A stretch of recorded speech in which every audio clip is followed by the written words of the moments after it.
Welcome back to the Dark Volumes. This episode's story is written by H.P. Lovecraft and was published in Weird Tales in March 1924. This is The Rats in the Walls. On July 16th, 1923, I moved into Exham Priory after the last workman had finished his labors. The restoration had been a stupendous task, for little had remained of the deserted pile but a shell-like ruin. Yet because it had been the seat of my ancestors, I let no expense deter me. The place had not been inhabited since the reign of James I, when a tragedy of intensely hideous, though largely unexplained nature, had struck down the master, 5 of his children, and several servants, and driven forth under a cloud of suspicion and terror the 3rd son, my lineal progenitor and the only survivor of the abhorred line. With this sole heir denounced as a murderer, the estate had reverted to the crown, nor had the accused man made any attempt to exculpate himself or regain his property. Shaken by some horror greater than that of conscience or the law, and expressing only a frantic wish to exclude the ancient edifice from his sight and memory, Walter de la Poer, 11th Baron Exham, fled to Virginia, and there founded the family which by the next century had become known as de la Poer. Exham Priory had remained untenanted, though later allotted to the estates of the Norris family and much studied because of its peculiarly composite architecture, an architecture involving Gothic towers resting on a Saxon or Romanesque substructure, whose foundation in turn was of a still earlier order or blend of orders, Roman and even Druidic or native Cymric, if legends speak truly. This foundation was a very singular thing, being merged on one side with the solid limestone of the precipice, from whose brink the priory overlooked a desolate valley 3 miles west of the village of Anchester. Architects and antiquarians loved to examine this strange relic of forgotten centuries, but the country folk hated it. They had hated it hundreds of years before, when my ancestors lived there, and they hated it now, with the moss and mold of abandonment on it. I hadn't been a day in Anchester before I knew I came of an accursed house, and this week workmen have blown up Exham Priory, and are busy obliterating the traces of its foundations. The bare statistics of my ancestry I had always known, together with the fact that my first American forebear had come to the colonies under a strange cloud. Details, however, I had been kept wholly ignorant through the policy of reticence always maintained by the de la Poers. Unlike our planter neighbors, we seldom boasted of crusading ancestors or other medieval and Renaissance heroes, nor was any kind of tradition handed down except what may have been recorded in the sealed envelope left before the Civil War by every squire to his eldest son for posthumous opening. The glories we cherished were those achieved since the migration, the glories of a proud and honorable, if somewhat reserved and unsocial Virginia line. During the war, our fortunes were extinguished and our whole existence changed by the burning of Carfax, our home on the banks of the James. My grandfather, advanced in years, had perished in that incendiary outrage, and with him the envelope that bound us all to the past. I can recall that fire today as I saw it then at the age of 7, with the Federal soldiers shouting, the women screaming, and the others howling and praying. My father was in the army, defending Richmond, and after many formalities my mother and I were passed through the lines to join him. When the war ended, we all moved north, whence my mother had come, and I grew to manhood, middle age, and ultimate wealth as a stolid Yankee. Neither my father nor I ever knew what our hereditary envelope had contained, and as I merged into the grayness of Massachusetts business life, I lost all interest in the mysteries which evidently lurked far back in my family tree. Had I suspected their nature, how gladly I would have left Exham Priory to its moss, bats, and cobwebs. My father died in 1904, but without any message to leave me or to my only child, Alfred, a motherless boy of 10. It was this boy who reversed the order of family information, for although I could give him only jesting conjectures about the past, He wrote me of some very interesting ancestral legends when the late war took him to England in 1917 as an aviation officer. Apparently the Delapours had a colorful and perhaps sinister history. For a friend of my son's, Captain Edward Norris of the Royal Flying Corps, dwelt near the family seat at Anchester and related some peasant superstitions which few novelists could equal for wildness and incredibility. Norris himself, of course, did not take them seriously, but they amused my son and made good material for his letters to me. It was this legendary which definitely turned my attention to my transatlantic heritage and made me resolve to purchase and restore the family seat which Norris showed to Alfred in its picturesque desertion, and offered to get for him at a surprisingly reasonable figure, since his own uncle was the present owner. I bought Exham Priory in 1918, but was almost immediately distracted from my plans of restoration by the return of my son as a maimed invalid. During the 2 years that he lived, I thought of nothing but his care, having even placed my business under the direction of partners. In 1921, as I found myself bereaved and aimless, a retired manufacturer no longer young, I resolved to divert my remaining years with my new possession. Visiting Anchester in December, I was entertained by Captain Norris, a plump, amiable young man who had thought much of my son, and secured his assistance in gathering plans and anecdotes to guide in the coming restoration. Exham Priory itself I saw without emotion, a jumble of tottering medieval ruins covered with lichens and honeycombed with rooks' nests, perched perilously upon a precipice, and denuded of floors or other interior features, save the stone walls of the separate towers. As I gradually recovered the image of the edifice as it had been when my ancestor left it over 3 centuries before, I began to hire workmen for the reconstruction. In every case, I was forced to go outside the immediate locality, for the Anchester villagers had an almost unbelievable fear and hatred of the place. This sentiment was so great that it was sometimes communicated to the outside laborers, causing numerous desertions, whilst its scope appeared to include both the priory and its ancient family. My son had told me that he was somewhat avoided during his visits because he was a Delapour, and now I found myself subtly ostracized for a like reason until I convinced the peasants how little I knew of my heritage. Even then, they sullenly disliked me, so that I had to collect most of the village traditions through the mediation of Norris. What the people could not forgive, perhaps, was that I had come to restore a symbol so abhorrent to them. For, rationally or not, they viewed Exham Priory as nothing less than a haunt of fiends and werewolves. Piecing together the tales which Norris collected for me, and supplementing them with the accounts of several savants who had studied the ruins, I deduced that Exham Priory stood on the site of a prehistoric temple, a druidical or anti-druidical thing which must have been contemporary with Stonehenge. That indescribable rites had been celebrated there, few doubted, and there were unpleasant tales of the transference of these rites into the Sibyl worship which the Romans had introduced. Inscriptions still visible in the subcellar bore such unmistakable letters as Div, Ops, Magna Mat, sign of the Magna Mater, whose dark worship was once vainly forbidden to Roman citizens. Anchester had been the camp of the 3rd Augustan Legion, as many remains attest. It was said that the temple of Sibyl was splendid, and thronged with worshippers who performed nameless ceremonies at the bidding of a Phrygian priest. Tales added that the fall of the old religion did not end the orgies at the temple, but that the priest lived on in the new faith without real change.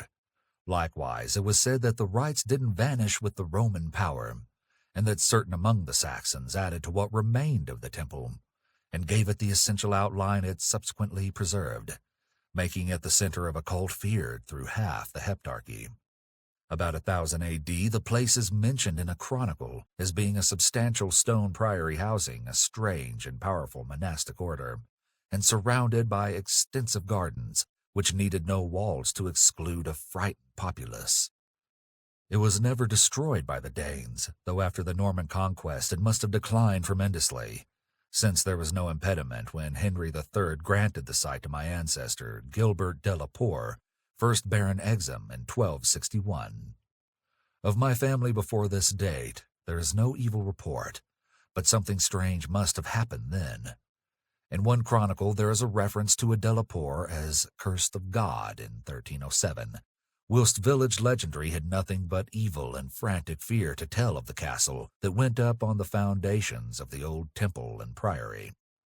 The fireside tales were of the most grisly description, all the ghastlier because of their frightened reticence and cloudy evasiveness. They represented my ancestors as a race of hereditary demons, beside whom Gilderetz and the Marquis de Sade would seem the veriest tyros, and hinted whisperingly at their responsibility for the occasional disappearance of villagers through several generations. The worst characters, apparently, were the barons and their direct heirs. At least most was whispered about these. If of healthier inclinations, it was said, an heir would early and mysteriously die to make way for another more typical scion. There seemed to be an inner cult in the family, presided over by the head of the house, and sometimes closed except to a few members. Temperament rather than ancestry was evidently the basis of this cult, for it was entered by several who married into the family. Lady Margaret Trevor from Cornwall, wife of Godfrey, the second son of the 5th Baron, became a favorite bane of children all over the countryside, and the demon heroine of a particularly horrible old ballad, not yet extinct, near the Welsh border. Preserved in balladry too, though not illustrating the same point, is the hideous tale of Lady Mary de la Poer, who shortly after her marriage to the Earl of Shrewsfield was killed by him and his mother, both of the slayers being absolved and blessed by the priest to whom they confessed what they dared not repeat to the world.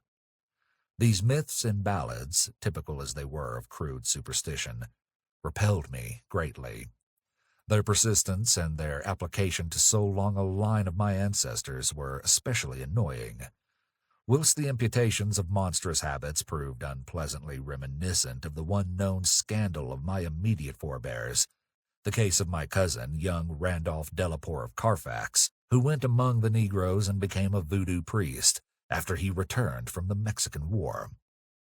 I was much less disturbed by the vaguer tales of wails and howlings in the barren, windswept valley beneath the limestone cliff, of the graveyard stenches after the spring rains, of the floundering, squealing white thing on which Sir John Clave's horse had trod one night in a lonely field, and of the servant who had gone mad at what he saw in the priory in the full light of day. These things were hackneyed spectral lore, and I was at that time a pronounced skeptic. The accounts of vanished peasants were less to be dismissed, though not especially significant in view of medieval custom. Prying curiosity meant death, and more than one severed head had been publicly shown on the bastions, now effaced around Exham Priory. A few of the tales were exceedingly picturesque, and made me wish I had learned more of comparative mythology in my youth. There was, for instance, the belief that a legion of bat-winged devils kept witches' Sabbath each night at the priory, a legion whose sustenance might explain the disproportionate abundance of coarse vegetables harvested in the vast gardens. And, most vivid of all, there was the dramatic epic of the rats, the scampering army of obscene vermin which had burst forth from the castle 3 months after the tragedy that doomed it to desertion. The lean, filthy, ravenous army which had swept all before it, and devoured fowl, cats, dogs, hogs, sheep, and even 2 hapless human beings, before its fury was spent. Around the unforgettable rodent army, a whole separate cycle of myths revolves, for it scattered among the village homes and brought curses and horrors in its train. Such was the lore that assailed me as I pushed to completion, with an elderly obstinacy, the work of restoring my ancestral home. It must not be imagined for a moment that these tales formed my principal psychological environment. On the other hand, I was constantly praised and encouraged by Captain Norris and the antiquarians who surrounded and aided me. When the task was done, over 2 years after its commencement, I viewed the great rooms, wainscoted walls, vaulted ceilings, mullioned windows, and broad staircases, with a pride which fully compensated for the prodigious expense of the restoration. Every attribute of the Middle Ages was cunningly reproduced, and the new parts blended perfectly with the original walls and foundations. The seat of my fathers was complete, and I looked forward to redeeming at last the local fame of the line which ended in me. I would reside here permanently, and prove that a Delapour, for I had adopted again the original spelling of the name, need not be a fiend.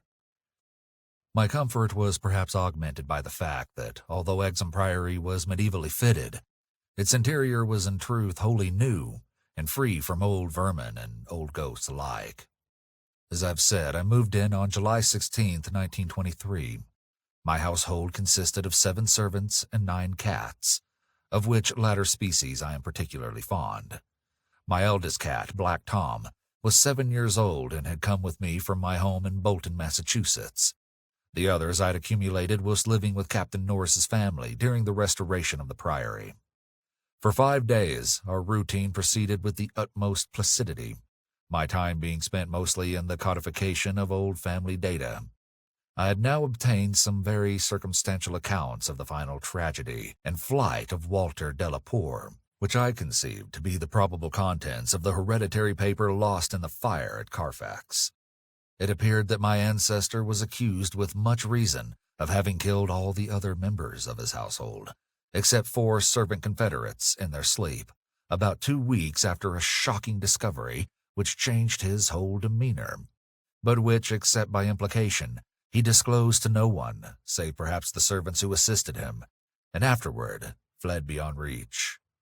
This deliberate slaughter, which included a father, 3 brothers, and 2 sisters, was largely condoned by the villagers, and so slackly treated by the law that its perpetrator escaped honored, unharmed, and undisguised to Virginia. The general whispered sentiment being that he had purged the land of an immemorial curse. What discovery had prompted an act so terrible I could scarcely even conjecture. Walter Delapour must have known for years the sinister tales about his family, so that this material could have given him no fresh impulse. Had he then witnessed some appalling ancient rite, or stumbled upon some frightful and revealing symbol in the priory or its vicinity? He was reputed to have been a shy, gentle youth in England. In Virginia he seemed not so much hard or bitter as harassed and apprehensive. He was spoken of in the diary of another gentleman adventurer, Francis Harley of Bellevue, as a man of unexampled justice, honor, and delicacy. On July 22nd occurred the first incident which, though lightly dismissed at the time, takes on a preternatural significance in relation to later events. It was so simple as to be almost negligible, and could not possibly have been noticed under the circumstances, for it must be recalled that since I was in a building practically fresh and new except for the walls, and surrounded by a well-balanced staff of servitors, apprehension would have been absurd despite the locality. What I afterward remembered is merely this, that my old black cat, whose moods I know so well, was undoubtedly alert and anxious to an extent wholly out of keeping with his natural character. He roved from room to room, restless and disturbed, and sniffed constantly about the walls which form part of the old Gothic structure. I realize how trite this sounds, like the inevitable dog in the ghost story, which always growls before his master sees the sheeted figure. Yet I cannot consistently suppress it. The following day, a servant complained of restlessness among all the cats in the house. He came to me in my study, a lofty west room on the 2nd story with groined arches, black oak paneling, and a triple Gothic window overlooking the limestone cliff and desolate valley. And even as he spoke, I saw the jetty form of Black Tom creeping along the west wall, and scratching at the new panels which overlaid the ancient stone. I told the man that there must be some singular odor or emanation from the old stonework, imperceptible to human senses, but affecting the delicate organs of cats even through the new woodwork. This I truly believed, and when the fellow suggested the presence of mice or rats, I mentioned that there had been no rats there for 300 years, and that even the field mice of the surrounding country could hardly be found in these high walls, where they had never been known to stay. That afternoon I called on Captain Norris, and he assured me that it would be quite incredible for field mice to infest the priory in such a sudden and unprecedented fashion. That night, dispensing as usual with a valet, I retired in the West Tower chamber, which I had chosen as my own, reached from the study by a stone staircase and short gallery, the former partly ancient, the latter entirely restored.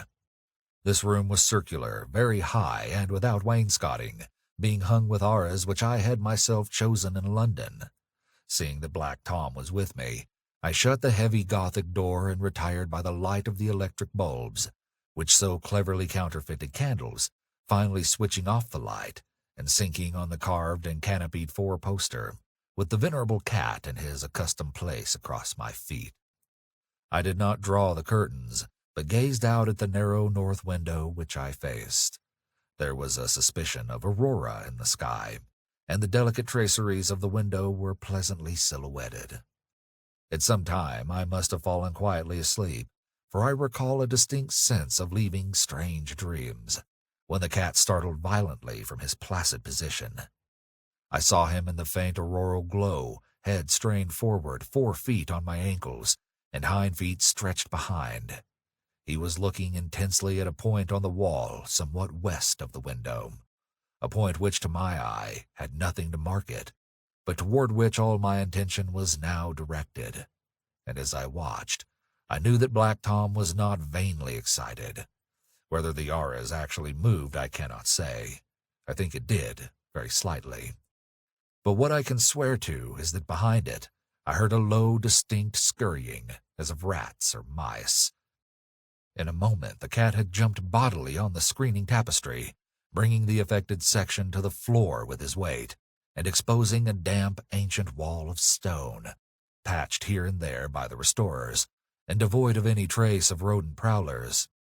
Black Tom raced up and down the floor by this part of the wall, clawing the fallen arras and seemingly trying at times to insert a paw between the wall and the oaken floor. He found nothing, and after a time returned wearily to his place across my feet. I had not moved, but I did not sleep again that night. In the morning I questioned all the servants and found that none of them had noticed anything unusual, save that the cook remembered the actions of a cat which had rested on her window-sill. This cat had howled at some unknown hour of the night, awaking the cook in time for her to see him dart purposefully out of the open door down the stairs. I drowsed away the noontime, and in the afternoon called again on Captain Norris, who became exceedingly interested in what I told him. The odd incidents, so slight yet so curious, appealed to his sense of the picturesque, and elicited from him a number of reminiscences of local ghostly lore. We were genuinely perplexed at the presence of rats, and Norris lent me some traps in Paris Green, which I had the servants place in strategic localities when I returned. I retired early, being very sleepy, but was harassed by dreams of the most horrible sort. I seemed to be looking down from an immense height upon a twilit grotto, knee-deep with filth, where a white-bearded demon swineherd drove about with his staff a flock of fungus, flabby beasts, whose appearance filled me with an unutterable loathing. Then, as the swineherd paused and nodded over his task, a mighty swarm of rats rained down on the stinking abyss, and fell to devouring beasts and man alike. From this terrific vision I was abruptly awakened by the moans of Black Tom, who had been sleeping as usual across my feet. This time I did not have to question the source of his snarls and hisses, and of the fear which made him sink his claws into my ankle, unconscious of their effect, for on every side of the chamber the walls were alive with nauseous sound, the verminous slithering of ravenous, gigantic rats. But there was now no aurora to show the state of the arras, the fallen section of which had been replaced, but I was not too frightened to switch on the light. As the bulbs leapt into radiance, I saw a hideous shaking all over the tapestry, causing the somewhat peculiar designs to execute a singular dance of death. This motion disappeared almost at once, and the sound with it. Springing out of bed, I poked at the arras with the long handle of a warming pan that rested near, and lifted one section to see what lay beneath. There was nothing but the patched stone wall, and even the cat had lost his tense realization of abnormal presences. When I examined the circular trap that had been placed in the room, I found all the openings sprung, though no trace remained of what had been caught and had escaped. Further sleep was out of the question, so lighting a candle, I opened the door and went out in the gallery toward the stairs to my study, Black Tom following at my heels. Before we had reached the stone steps, however, the cat darted ahead of me and vanished down the ancient flight. As I descended the stairs myself, I became suddenly aware of sounds in the great room below. Sounds of a nature which could not be mistaken. The oak-paneled walls were alive with rats, scampering and milling, whilst Black Tom was racing about with the fury of a baffled hunter. Reaching the bottom, I switched on the light, which did not this time cause the noise to subside. The rats continued their riot, stampeding with such force and distinctness that I could finally assign to their motions a definite direction. These creatures, in numbers apparently inexhaustible, were engaged in one stupendous migration from inconceivable heights to some depth conceivably or inconceivably below. I now heard steps in the corridor, and in another moment 2 servants pushed open the massive door. They were searching the house for some unknown source of disturbance which had thrown all the cats into a snarling panic and caused them to plunge precipitately down several flights of stairs and squat, yowling, before the closed door to the subcellar. I asked them if they had heard the rats, but they replied in the negative, and when I turned to call their attention to the sounds in the panels, I realized that the noise had ceased. With the 2 men, I went down to the door of the subcellar, but found the cats already dispersed. Later, I resolved to explore the crypt below, but for the present, I merely made a round of the traps. All were sprung, yet all were tenantless. Satisfying myself that no one had heard the rats save the felines and me, I sat in my study till morning, thinking profoundly and recalling every scrap of legend I had unearthed concerning the building I inhabited. I slept some in the forenoon, leaning back in the one comfortable library chair which my medieval plan of furnishing could not banish. Later, I telephoned to Captain Norris, who came over and helped me explore the subcellar. Absolutely nothing untoward was found, although we could not repress a thrill at the knowledge that this vault was built by Roman hands. Every low arch and massive pillar was Roman, not the debased Romanesque of the bungling Saxons, but the severe and harmonious classicism of the age of the Caesars. Indeed, the walls abounded with inscriptions familiar to the antiquarians, who had repeatedly explored the place. Things like P. Gate, Prop, Temp, Donna, and El Prache, V.S., Pontify, Addis. The reference to Addis made me shiver, for I had read Catullus and knew something of the hideous rites of the Eastern god, whose worship was so mixed with that of Cybele. Norris and I, by the light of lanterns, tried to interpret the odd and nearly effaced designs on certain irregularly rectangular blocks of stone, generally held to be altars, but could make nothing of them. We remembered that one pattern, a sort of rayed sun, was held by students to imply a non-Roman origin, suggesting that these altars had merely been adopted by the Roman priests from some older and perhaps aboriginal temple on the same site. On one of these blocks were some brown stains, which made me wonder. The largest, in the center of the room, had certain features on the upper surface which indicated its connection with fire, probably burnt offerings. Such were the sights in that crypt before whose door the cats had howled, and where Norris and I now determined to pass the night. Couches were brought down by the servants, who were told not to mind any nocturnal actions of the cats, and Black Tom was permitted as much for help as for companionship. We decided to keep the great oak door, a modern replica with slits for ventilation, tightly closed, and, with this attended to, we retired with lanterns still burning to await whatever might occur. The vault was very deep in the foundations of the priory, and undoubtedly far down on the face of the beetling limestone cliff overlooking the waste valley.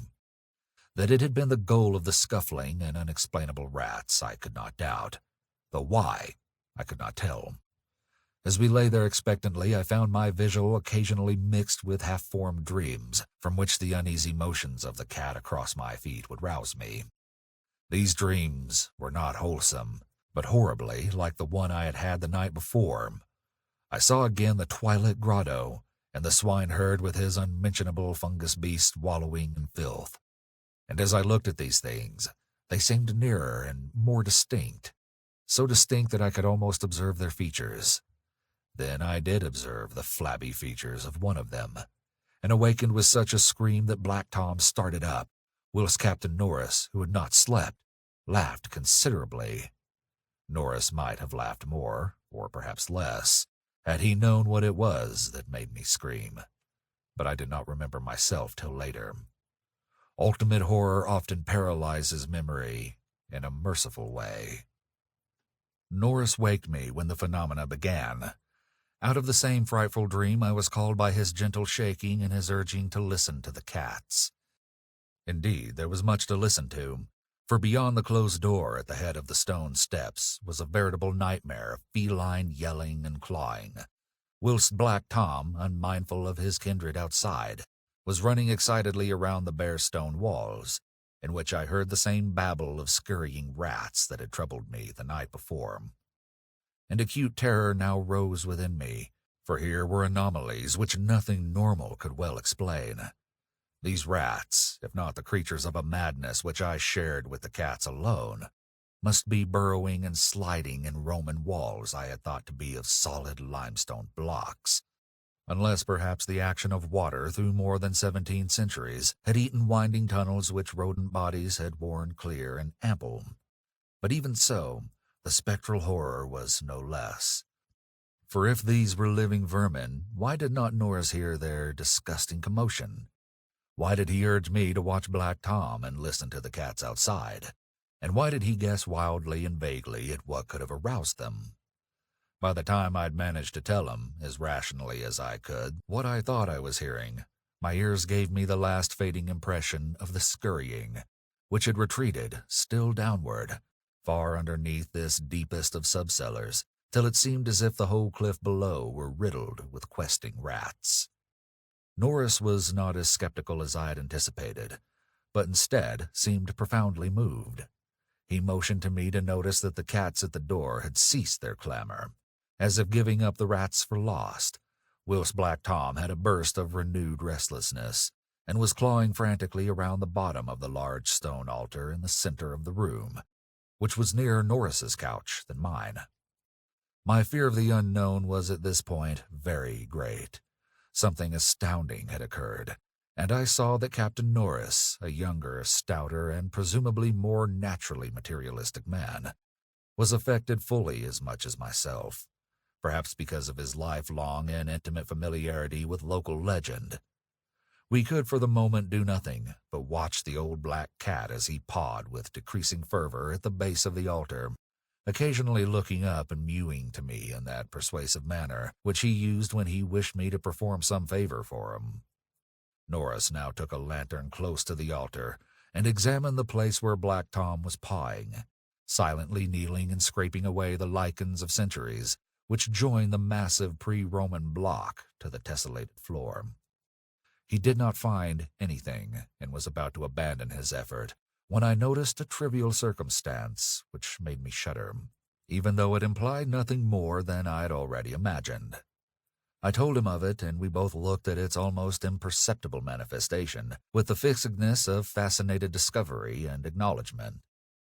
It was only this, that the flame of the lantern set down near the altar was slightly, but certainly flickering from a draught of air which it had not before received, and which came indubitably from the crevice between floor and altar, where Norris was scraping away the lichens.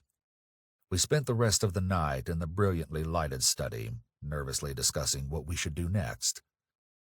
The discovery that some vault deeper than the deepest known masonry of the Romans underlay this accursed pile, some vault unsuspected by the curious antiquarians of 3 centuries, would have been sufficient to excite us without any background of the sinister. As it was, the fascination became twofold. and we paused in doubt whether to abandon our search and quit the priory forever in superstitious caution, or to gratify our sense of adventure and brave whatever horrors might await us in the unknown depths. By morning, we had compromised and decided to go to London to gather a group of archaeologists and scientific men fit to cope with the mystery. It should be mentioned that before leaving the subcellar, we had vainly tried to move the central altar, which we now recognized as the gate to a new pit of nameless fear. What new secret would open the gate, wiser men than we would have to find. During many days in London, Captain Norris and I presented our facts, conjectures, and legendary anecdotes to 5 eminent authorities, all men who could be trusted to respect any family disclosures which future explorations might develop. We found most of them little disposed to scoff, but instead intensely interested and sincerely sympathetic. It was hardly necessary to name them all, but I may say that they included Sir William Brenton, whose excavations in the Trode excited most of the world in their day. As we all took the train for Manchester, I felt myself poised on the brink of frightful revelations, a sensation symbolized by the air of mourning among the many Americans at the unexpected death of the President on the other side of the world. On the evening of August 7th, we reached Exham Priory, where the servants assured me that nothing unusual had occurred. The cats, even old Black Tom, had been perfectly placid, and not a trap in the house had been sprung. We were to begin exploring on the following day, awaiting which I assigned well-appointed rooms to all my guests. I myself retired in my own tower chamber with Black Tom across my feet. Sleep came quickly, but hideous dreams assailed me. There was a vision of a Roman feast like that of Trimalchio, with a horror in a covered platter. Then came that damnable recurrent thing about the swineherd and his filthy drove in the twilit grotto. Yet when I awoke, it was full daylight, with normal sounds in the house below. The rats, living or spectral, had not troubled me, and Black Tom was quietly asleep. On going down, I found that the same tranquility had prevailed elsewhere, a condition which one of the assembled savants, a fellow named Thornton, devoted to the psychic, rather absurdly laid to the fact that I had now been shown the thing which certain forces had wished to show me. All was now ready, and at 11 a.m. our entire group of 7 men, bearing powerful electric searchlights and implements of excavation, went down to the subcellar and bolted the door behind us. Black Tom was with us, for the investigators found no occasion to despise his excitability, and were indeed anxious that he be present in case of obscure rodent manifestations. We noted the Roman inscriptions and unknown altar designs only briefly, for 3 of the savants had already seen them, and all knew their characteristics. Prime attention was paid to the momentous central altar, and within an hour Sir William Brenton had caused it to tilt backward, balanced by some unknown species of counterweight. There now lay revealed such a horror as would have overwhelmed us had we not been prepared.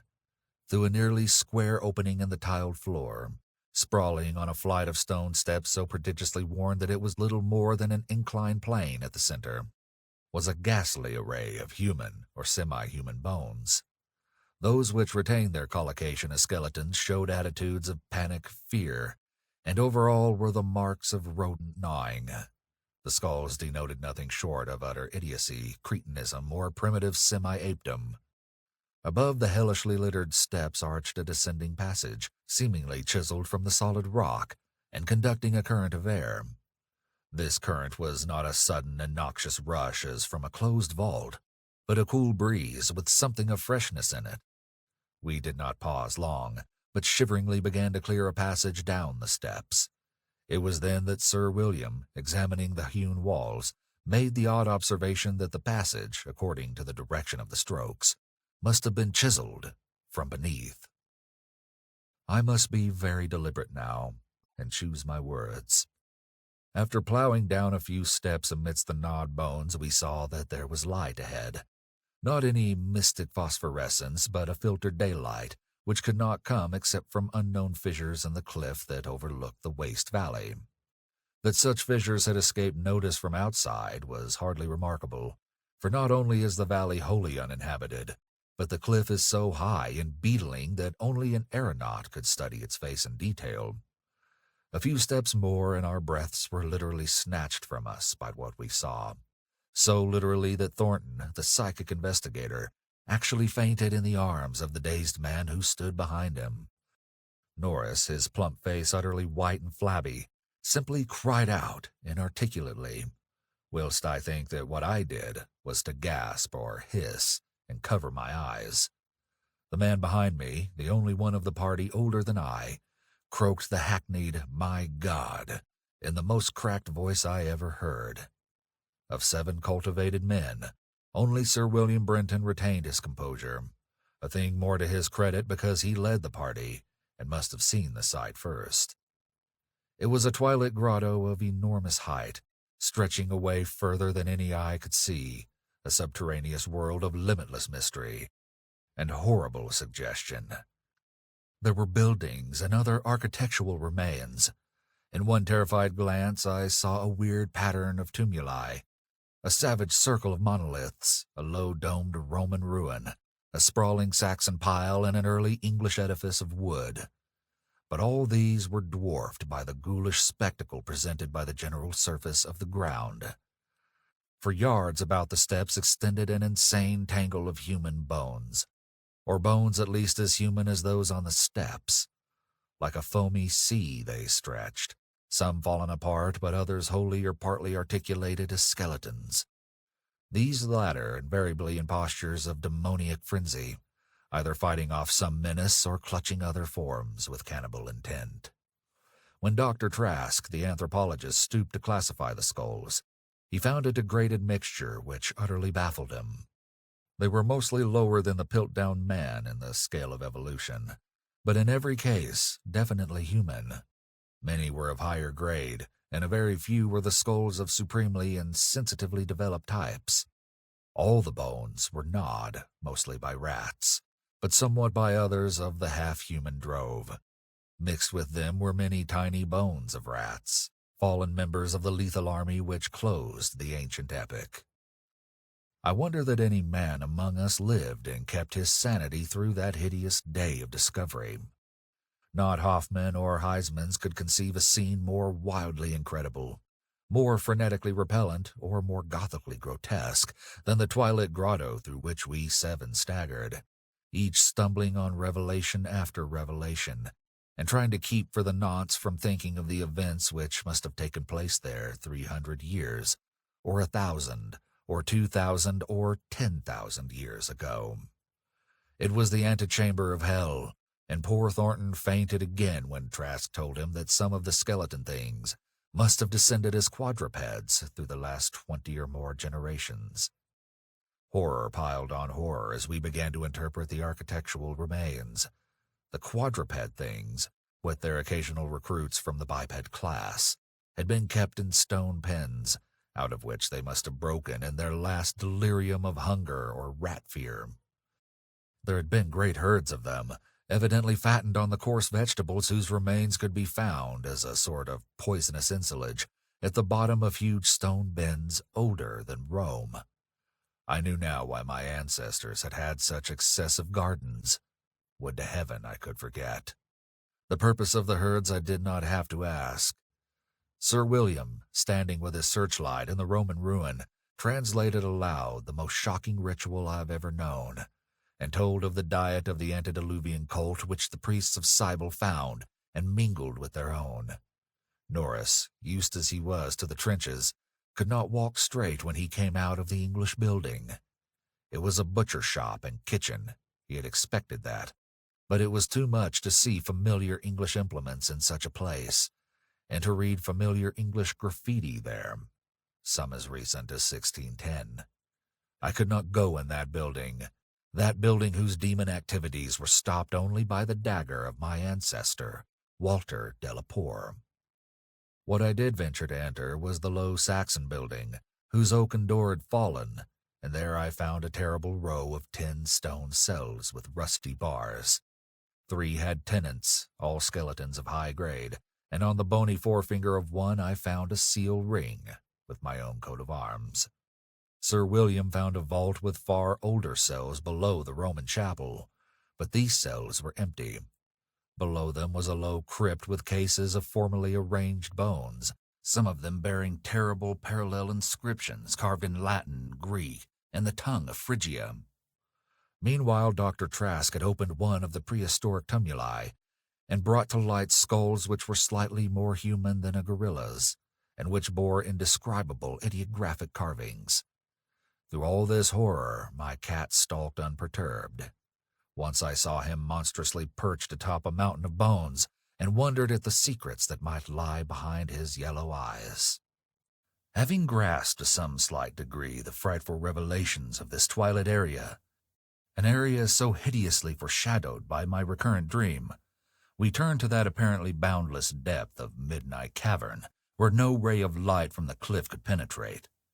We shall never know what sightless Stygian worlds yawn beyond the little distance we went, for it was decided that such secrets are not good for mankind.